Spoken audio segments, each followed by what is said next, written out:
అమ్మ 9 నెలలు మోస్తే నాన్న 25 ఏళ్ళు. రెండూ సమానమే అయినా నాన్న ఎందుకో వెనకబడ్డాడు. ఏది కావాలి అంటే అది వడ్డీ పెడుతూ అమ్మ, ఏది కావాలంటే అది కొని పెడుతూ నాన్న. దెబ్బ తగిలినప్పుడు అమ్మా అని పిలవడే, అవసరం వచ్చినప్పుడు తప్ప. మిగతా అప్పుడు గుర్తురానందుకు నాన్న ఎప్పుడైనా బాధపడ్డాడా?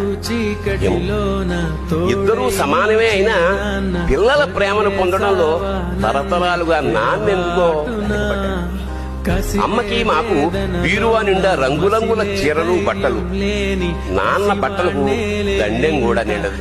తనని తాను పట్టించుకోవడం రాని నాన్న ఎందుకో మాకు కూడా పట్టదంత వెనకపడ్డాడు. అమ్మకి అన్నో కొన్నో బంగారు నగలు, నాన్నకి బంగారు అంచున్న పట్టు పంచి ఒకటి. కుటుంబం కోసం ఎంత చేసినా తగిన గుర్తింపు తెచ్చుకోవడంలో నాన్నెందుకో పాపం బాగా వెనకబడ్డాడు.